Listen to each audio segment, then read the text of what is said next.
Now, let's discuss this and more with Congressman Adam Kinzinger, one of two Republicans who served on the January 6th Select Committee. Congressman, thanks so much for joining us. I know you've gotten to know these police officers well. How hard is it to hear that they feel that their police union has, for all practical purposes, seemed to have abandoned them? Yeah, it's difficult. This is, actually when I saw your reporting this morning on CNN about it, it was kind of news to me. I mean, I've gotten to know Officer Fanone quite well, and I can tell you that these officers feel abandoned on a lot of different levels, as was evident in the hearing yesterday. But, to hear now that their police union seems to be shying away. Look, police union was completely appropriate in condemning, those that wanted to defund the police or whatever, but they need to be consistent. Defend your officers. Resources are great. I think they have the resources they need right now. It's being provided.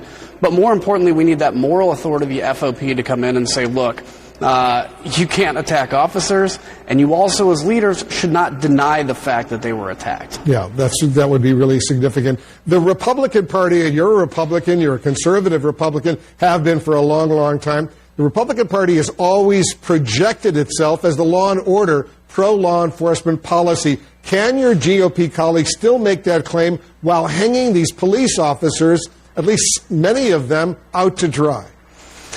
Well, I can. For the party at large, it's, I guess that's a political question that people have to decide, and a party has to decide. I will say this, if again, it's one thing to argue some of the nuances, but then to not condemn members, Republican members of Congress particularly, that obfuscate or deny or distract or deflect from what actually happened and pretend like it was, to quote the former president, hugs and kisses, to quote a member of Congress, nothing but a tourist visit, that's going to be a tougher case to make. And I think, every Republican needs to look kind of deep into their soul and say, okay, maybe you're scared of taking some people off, but this has long-term implications, and not just political implications, human implications, and frankly, implications for self-governance, which is why I'm so passionate about this. Yeah, as you should be, obviously. Your Select Committee, the January 6th Select Committee, heard very powerful testimony yesterday from these four police officers who fought to protect the Capitol. They risked their lives. They were badly injured in the process. And I know this affected you personally as well. I'm going to play this clip for our viewers who missed it. Watch this. You guys may, individually feel a little broken. You guys all talk about the effects you have to deal with, and, you talk about the impact of that day. But you guys won. You guys held. Democracies are not defined by our bad days. We're defined by how we come back from bad days. These personal accounts, obviously, from these police officers clearly had an impact on you. It had an impact on me. I think everyone who was watching and hearing what they had to say. But it was really obnoxious and disgusting. One personality on Fox actually mocked you, calling those tears of yours a performance. How do you respond to that? Well, that personality on that television show, I don't think has ever served in uniform a day in his life. I would argue that, that is a very cold-hearted thing, or it's just simply driven on, expanding your cold-hearted personality for ratings. I think, look, the reason that hit me so strongly, I was sitting there getting ready to ask my questions, and I realized, it's important for people to see the humanity of these officers, but, the brokenness individually. I've gotten to know Michael Fanone, as I mentioned, very well. It is important for them to hear and be remembered that they actually did win that day. It took a tragic human toll. I mean, hundreds of officers were injured, some seriously injured. And they won. And that's a reminder. Look, I'm a military guy. Military people and police officers kind of have a same, in essence, kind of shared brotherhood, if you will. And I looked at these tough people who are willing to show their vulnerability to 350 million Americans, which is not something that, police officers are usually excited to do.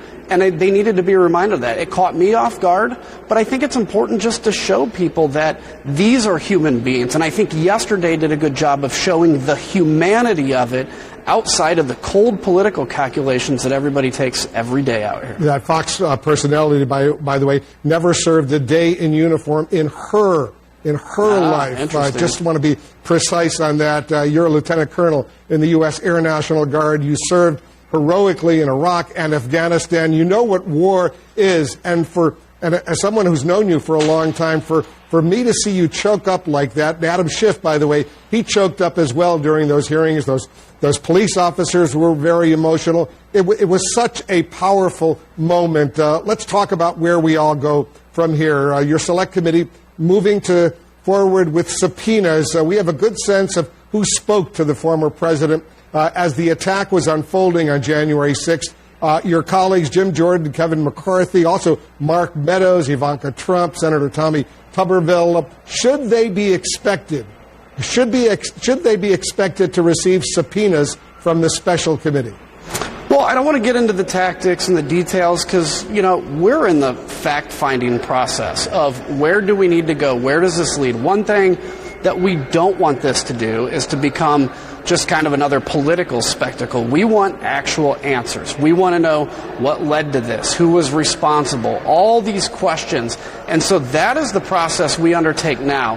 And unfortunately, or fortunately, it's not going to be a lot of it publicized or televised because this is where that kind of hard nitty-gritty of investigation happens. But I will tell you, Wolf, if I have anything to do with it and if what I see today comes to fruition, which I think it will, I think, anybody with a role in all of this should expect, some at least discussions to happen because we are going to get to the bottom of this and we're going to go where the facts lead. One of the police officers, and they were all heroic, Harry Dunn, offered an analogy during his testimony, sworn testimony before your committee, that a hitman, he says, goes to jail for killing someone, but so does the person who hired the hitman. Is that now your mission, finding out who hired the so-called hitman? Yeah, I think yes. I mean, because the mission is to find out what led to what happened on January 6th. Because the one thing we know is it wasn't a spontaneous, we talk about the security posture, and that's important to get to the bottom of too. But a inadequate security posture is not like a vortex sucking protesters too far into the Capitol.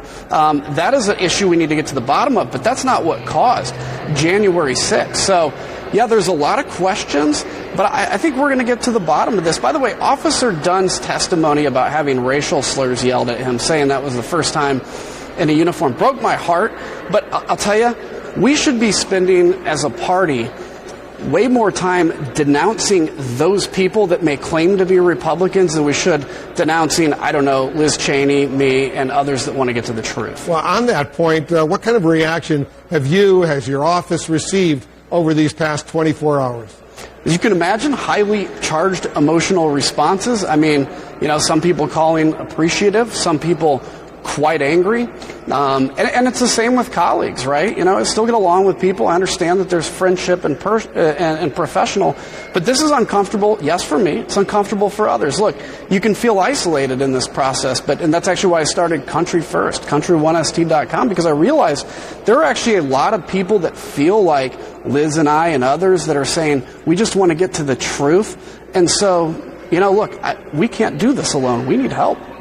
Without mentioning names, and I'm sure you won't want to mention names, but what have you heard from your Republican colleagues? Not a lot of people saying, I don't understand why you're doing it. Even if they disagree with me taking this position on the committee, I think they understand that this isn't a political calculation. It's based on what I feel like is the right thing to do. And I think there's a lot of people, I haven't necessarily gotten this one-on-one from people, that are really nervous. Because, look, when you're fighting in darkness and the truth is trying to emerge, that's a frightening thing for some people, particularly those that have actively tried to cover up truth. It was interesting yesterday, the minority leader in the House, Kevin McCarthy, the Senate minority leader, Mitch McConnell, they both said they didn't watch the hearing. I wonder if you have a message for these two Republican leaders in the House and Senate. Look, watch the hearing. I mean, I'm sure they did. I'm sure they at least were getting rundowns on it. The bottom line, even if you disagree with the committee, even if you don't want to see what's happening, you had 4 officers that put their life on the line to defend this country, that represent, by the way, they weren't there just as themselves. They were representing thousands that did hand-to-hand combat. You at least owe them your attention. And if they truly didn't watch it, I'd be happy to send them a beta or VHS copy of it so they can sit in their office and do that. Should the former president be subpoenaed to testify before the select committee? I think we have to do our work to see where the facts lead. I mean, obviously, that would be a big move. It's highly charged politically. I don't think we'd rule anything off the table, but the key is to get to the facts. How do we get to the facts and not how do we leap to politics? Obviously, politics is involved because it's the nature of being out here, but as apolitical, as nonpartisan as we can be, and I think we did a great job yesterday of that, we can get to answers. Have any of your Republican colleagues, I'm just curious, actually privately said to you, good work, I support you? Yes. Oh, yeah. Is that just one or two? Is it a handful, or give me a ballpark number? Because over time, I don't know. There's a lot of people, and that come up and say it. And it's not any of the ones that, go on TV and spout the big lie and then say it. It's the ones that are staying more quiet that I think appreciate the stand.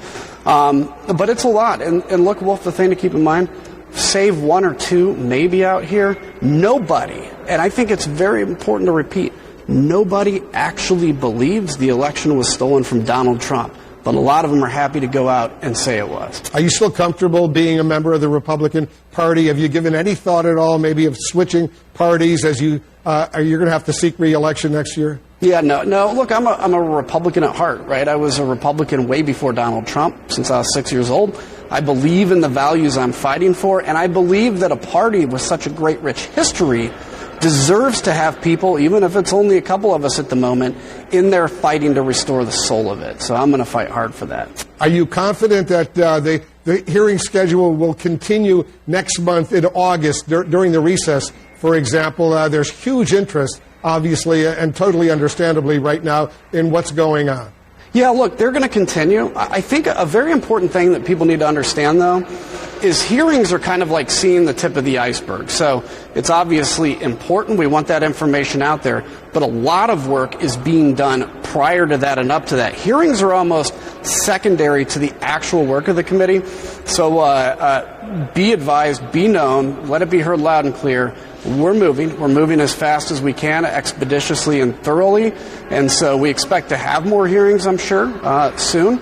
But that doesn't necessarily indicate work or lack thereof. Only 2 Republicans, members of this select committee. Are you satisfied with right now, based on the cooperation you're getting, that your views and Liz Cheney's views, for that matter, are being heard, and that the kind of questions you want asked will be asked and answered?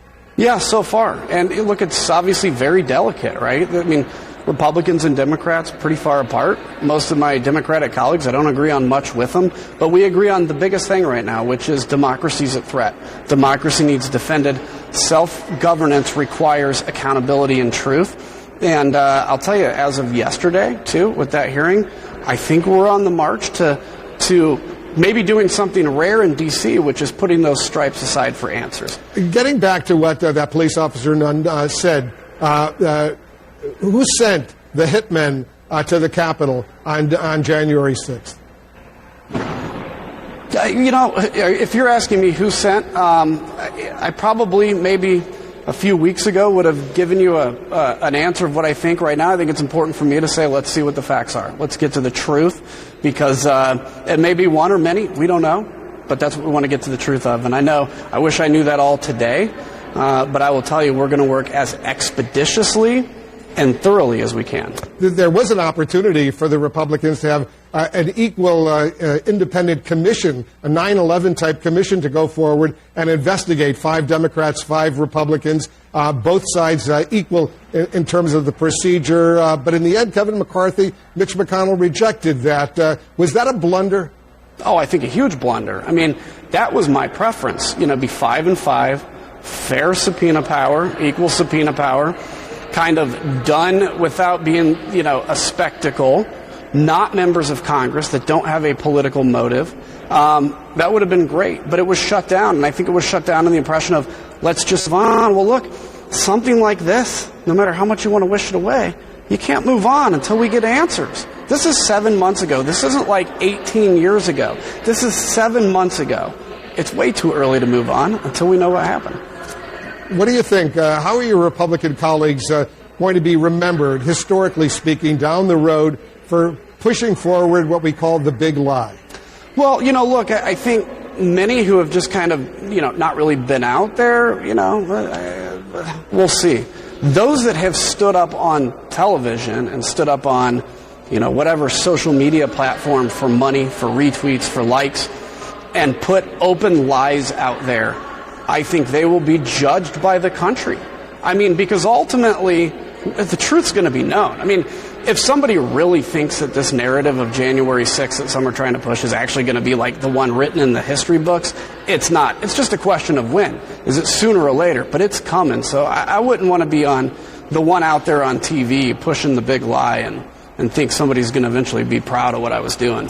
I don't know if you saw that exchange that Congressman Raskin of Maryland had with one of your Republican colleagues yesterday. It was a really nasty exchange. The Republican insisting these were tourists who stood by his earlier comments that these were simply tourists who went up to Capitol Hill. I didn't get a chance to see it all. I saw highlights of it, so I don't know the context or anything. But don't defend this anymore as tourists, right? It's okay to turn around and say I was wrong, because all you have to do, if there's somebody that believes this was just a bunch of tourists and it wasn't what it was, they are purposely avoiding the videos that are out there or buying weird conspiracies like this is doctored stuff from the FBI or China or whatever. This happened. I lived it. So many people lived it. Representative Clyde, I think his name, lived it. So let's just confront the truth. What's the old saying? The truth will set you free. The sooner you confront the truth, the sooner you can move on. One of the police officers, Hodges, he repeatedly referred to those individuals not as tourists who came up to Capitol Hill, but as terrorists. Terrorists. I heard him say it, 17, 18, 19 times, referred to these individuals who attacked the police, tried to storm into the U.S. Capitol as terrorists. Do you agree? Well, look, I don't think he's wrong in his assessment, how he talks about it. I don't want to use that term mainly because I don't want to be further inflammatory. What I want to do is get to the answer, hold those accountable, hold those that launched this accountable. But Officer Hodges, who's a hero, I don't think he was wrong in his assessment. Yeah, no, he was very, very blunt. All four of them were really amazing. Bottom line right now, Congressman, you're a courageous guy. You served in Iraq and Afghanistan. You risked your life over there. What's your message to the American people who are watching right now? Some of whom are saying, you know what, as some of your Republican colleagues are insisting, it's all Nancy Pelosi's fault, the Speaker, because she didn't do enough to call in the National Guard. My message is simple. We praise rightly, those men and women of the military that put their lives on the line for the country. Every Memorial Day we honor those that have fallen, and we need people willing to sacrifice everything to defend freedom. Shouldn't we as members of Congress be willing to give up our career if it takes that for a similar cause, for the truth, for the defense of democracy? And, if you're out there watching and you don't believe it, I'd encourage you to watch the videos. If you don't want to watch the videos and see the facts, then I think you just need to come to the grips with the fact that you just simply don't want to know the truth, or you're just buying a narrative because it's part of the tribe. Look, break away from the tribe. Be who you are. Be independent. Have conservative values. But think for yourself. That's what we used to desire and demand of our leaders. And unfortunately now we demand nothing but sole followership of one man's whims for a day. Congressman Kinzinger, we're grateful to you for your service in the House of Representatives, your service in the United States military. Thanks so much for joining us. You bet, Wolf. See ya. All right, thank you.